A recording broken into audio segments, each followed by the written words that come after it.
बिस्मिल्लाहिर्रहमानिर्रहीम। अस्सलाम वालेकुम दोस्तों, इस वीडियो में हम वीकली एनालिसिस करेंगे फॉरेक्स मार्केट का, इंपोर्टेड पेयर गोल्ड और क्रूड ऑयल को, मार्केट का ट्रेंड जानने की कोशिश करेंगे।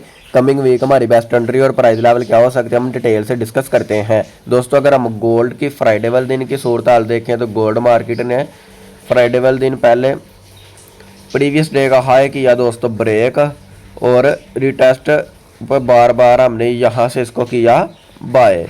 ठीक हो गया। अपनी हर वीडियो में बताता हूँ मार्केट जब प्रीवियस डे का हाई ब्रेक कर जाए तो फिर इसको हम रिटेस्ट पे बाय करेंगे। प्रीवियस डे का लो ब्रेक करे तो हम रिटेस्ट पे सेल करेंगे। सही हो गया जी। इसके बाद दोस्तों डाटा आया और मार्केट डाटे में पहले तो अप हुई। ठीक, अप होने के बाद दोबारा ये आई, ये हमारे बाय के जोन तक डाउन 2411 तक ये डाउन आने के बाद दोस्तों दोबारा यहाँ से मार्केट 2441-42 के करीब क्लोज हुई है। यहाँ से फिर अप निकल गई। सही हो गया। ये मैं अपनी हर वीडियो में बताता रहा हूँ कि मार्केट का बड़ा ट्रेंड बुलिश है। सही हो गया जी। और अगर सेलिंग करनी है तो स्कैल्पिंग वाली सेलिंग की जा सकती है। तो अब हम देखते हैं कमिंग वीक हमारी बेस्ट एंट्री और प्राइस लेवल क्या हो सकते हैं, ट्रेडिंग स्ट्रेटजी बनाते हैं। सही हो गया। सबसे पहले हम देख लेते हैं दोस्तों कमिंग वीक की फंडामेंटली न्यूज़।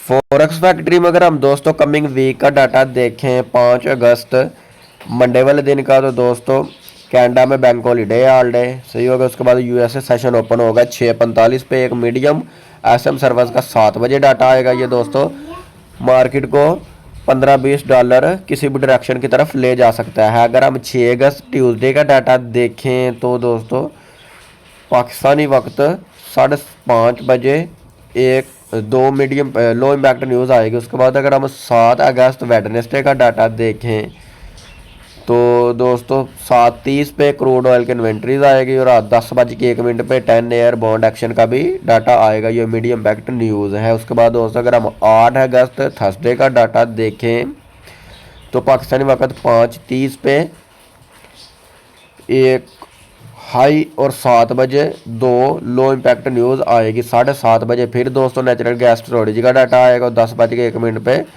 एक मीडियम इम्पैक्ट न्यूज़ आएगी। अगर हम दोस्तों ऑफ द लास्ट वीक 9 अगस्त फ्राइडे वाले दिन का डाटा देखें तो दोस्तों कोई हाई या लो इम्पैक्ट न्यूज़ नहीं है। 5:30 पे कैनेडा डॉलर के रिलेटेड 2 हाई इम्पैक्ट न्यूज़ आएगी। जी दोस्तों अगर हम DXY यूएसए डॉलर इंडेक्स को डिस्कस करें तो दोस्तों ये हमने सेल का जोन ट्रा किया था और मार्केट इसको जोन को अच्छी खासी रिस्पेक्ट दी और यहाँ से खातर खा डाउन आई, जिसकी वजह से गोल्ड बुरी तरह अप हुआ। सही हो गया जी।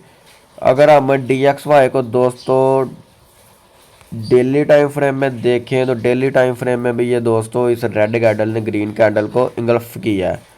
सही होगा। जो तमाम जो प्रीवियस लो थे ये मार्केट ने फ्राइडे वाले दिन ब्रेक किए हैं। सही होगा जी। ये हमारा लेटेस्ट सेल का जोन बना DXY पे। ये हो गया। एक हॉरिजॉन्टल लाइन हम और लगाते हैं, ये आ गई जी। सही होगा। ये हम रेक्टेंगल ड्रा करते हैं। ये दोस्तों हमारा लेटेस्ट सेल का जोन बना है। अब दोस्तों गोल्ड मार्केट DXY दोस्तों यहाँ से करेक्शन करने होगा अप। गोल्ड मार्केट पहले थोड़ा डाउन आ सकती है लेकिन इसने जाना अप ही है। सही होगा जी। यहाँ से ये रिटेस्ट करने इसको अप होने के बाद दोबारा जब डाउन आएगा फिर गोल्ड मार्केट फर्दर अप ही जाएगी। जी दोस्तों गोल्ड का चार्ट ओपन एक्सनेस का चार्ट है। सही होगा जी। हम पुराने जोन और लेवल वगैरह करते हैं, डेल फ्रेश जोन और नए लेवल लगाएंगे। अब हम दोस्तों देखेंगे प्रीवियस वीक की कैंडल को। प्रीवियस वीक के हाई के ऊपर दोस्तों होगी हमारी कमिंग वीक की रेजिस्टेंस। ये हो गई तकरीबन 2478 और प्रीवियस वीक के लो पे दोस्तों हो गए कमिंग वीक के हमारी सपोर्ट। ये वीडियो तो दोस्तों हमारी ये हो गया जी 5 अगस्त से लेकर 9 अगस्त तक ये हमारी फोरकास्ट वैलिड है। सही हो गया जी। अब हम सेंटर में दोस्तों लगाते हैं पिवट पॉइंट। ये हो गया। पिवट का कलर दोस्तों हम कर देते हैं रेड। अब हम देखेंगे दोस्तों इसको छोटे टाइम फ्रेम में। H4 के टाइम फ्रेम में दोस्तों हम देखते हैं जी दोस्तों, कमिंग वीक के हमारी ऊपर रेजिस्टेंस है 2478 और नीचे हमारी सपोर्ट है 2366 और सेंटर में पिवट पॉइंट है 2422। सही हो गया। अच्छा दोस्तों, अगर market gold market previous day का हाई करती है ब्रेक, तो रिटेस्ट पे हम इसको दोस्तों करेंगे बाय और ये फर्दर अप ही जाएगी। अगर प्रीवियस डे का दोस्तों लो करती है ब्रेक, रिटेस्ट पे हम सेल करेंगे, ये फर्दर डाउन ही जाएगी। सही हो गया जी। अगर H1 के टाइम फ्रेम में दोस्तों इसको देखें H4 में, तो इसने ये कोई लेटेस्ट जोन नहीं बनाया सेल या बाय का। H1 में अगर देखें तो ये दो डोजी टाइप कैंडल दोस्तों क्लोज हुई है। यहाँ हम हॉरिजॉन्टल लाइन और लगाते हैं, ये यहाँ हम दोस्तों ये हमारी रेक्टेंगल आ गई।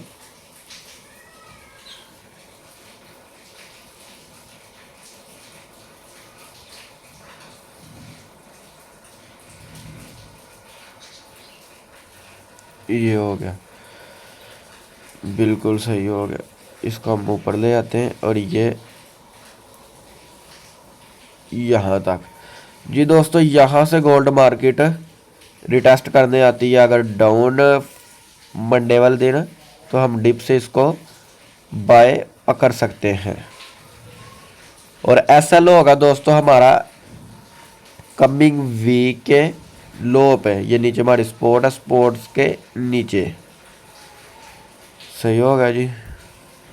पहले तो दोस्तों मार्केट ने ये 200 मूविंग एवरेज को बनाया सपोर्ट और यहाँ से फर्दर अप ही है। सपोर्ट का ये मतलब ये होता है, ये स्ट्रॉन्ग सपोर्ट होती है 200 मूविंग एवरेज की। यहाँ से ये अप या डाउन जा सकती है। यहाँ से जो सो ये अप हुई।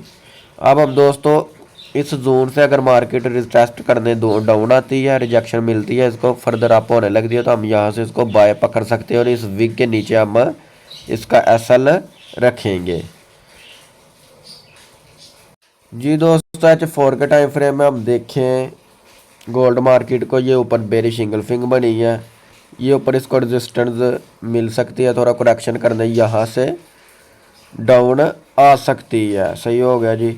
अगर फंडामेंटली लिहाज से भी देखें तो ये दोस्तों फर्दर यहाँ से अप ही होगी। यहाँ तक इसने या 2410 11 तक लो लगाने के बाद ये दोस्तों तकरीबन इसने 15 मूविंग एवरेज जो रिटेस्ट है वो कर चुकी है। यहाँ से अप होकर ये दोबारा यहाँ से भी अप जा सकती है। सही हो गया। ये इसको यहाँ से हम स्कैल्पिंग वाली सेल कर सकते हैं। अगर डाउन आती है तो डिप से बाय करेंगे, अगर अप होती है तो टॉप से हम इसको स्कैल्पिंग वाली सेल करेंगे। अदरवाइज इसका बड़ा ट्रेंड दोस्तों बुलिश ही है। अगर दोस्तों गोल्ड मार्केट का ट्रेंड देखा जाए तो ये दोस्तों 50 मूविंग एवरेज से भी अबाव है, और अगर नीचे देखें तो ये 200 मूविंग एवरेज से भी अबाव। इट मीन इसका ट्रेंड बुलिश है जी दोस्तों। अगर फर्दर हम डेली टाइम फ्रेम में देखें तो ये एक चीज़ हमें बहुत अहम नज़र आ रही है। डेली टाइम फ्रेम में ये बुलिश इंगल्फिंग बनी है नीचे, ये सही होगा। यहाँ हम एक हॉरिजॉन्टल लाइन में और लगाएंगे। अब देखते हैं दोस्तों इसको H4 का टाइम फ्रेम। H4 का टाइम फ्रेम में एक तो दोस्तों ये बना हमारा बाय का जोन, यहाँ से हम बाय पकड़ सकते हैं। सही हो गया। अगर फर्दर डाउन जाती है जो दोस्तों हमारा ये लेटेस्ट नीचे बाय का जोन है, ये भी दोस्तों H4 के टाइम फ्रेम में बुलिश इंगल्फिंग बनी है। ये सही हो गया। ये भी दोस्तों हमारा बाय का एरिया, यहाँ से 200 मूविंग एवरेज को भी इशारा करके ये बता रहा है। यहाँ से तक अगर मार्केट डाउन आती है तो यहाँ से भी दोस्तों हम इसको बाय करेंगे। ये दोस्तों हमारा कमिंग वीकली सपोर्ट तक बाय का एरिया है, 2366 से लेकर तकरीबन 2390 तक जी दोस्तों। अगर हम क्रूड ऑयल USA ऑयल को डिस्कस करें तो ये दोस्तों बाय का जोन बाय का जोन हमने ड्रा किया था। ये दोस्तों बुलिश इंगल्फिंग बनी थी, ये मैं अपनी तरफ से नहीं, ये बुलिश इंगल्फिंग बनी थी, बाय का जोन ड्रा के थे। लेकिन क्रूड ऑयल यहाँ से फर्दर खातिर खा डाउन ही आया है। सही हो गया जी। अब हम देखें कमिंग वीक हमारी क्या ट्रेडिंग स्ट्रैटेजी होनी चाहिए दोस्तों। हमारा रिटेस्ट लेटेस्ट सेल का जोन बना है, बेरी सिंगल फिंगर बनी है H4 के टाइम फ्रेम में। ये सही हो गया जी। यहाँ दोस्तों डबल कन्फर्मेशन है, एक 15 मूविंग एवरेज को भी टच करके मार्केट डाउन आएगी। अब यहाँ से दोस्तों रिटेस्ट करनी होती है अप, एक ट्रेड हम सेल के यहाँ से ओपन करेंगे। सही हो गया जी। फर्दर अप जाती है, यहाँ 215 मूविंग एवरेज को टच करके डाउन आने लगती है। यहाँ से भी हम दोस्तों इसकी सेल करेंगे और स्टॉप लॉस होगा हमारी इन तमाम कैंडल के ऊपर। ठीक हो गया जी। और हमारे टारगेट हो गए 17 और 70 के करीब। ये थी दोस्तों हमारी कमिंग वीक की ट्रेडिंग स्ट्रेटजी। आप लोगों को वीडियो पसंद आई हो तो लाइक शेयर ज़रूर करिएगा। मिलते हैं नेक्स्ट वीडियो में। अपना बहुत सारा ख्याल रखिएगा। अल्लाह हाफिज़।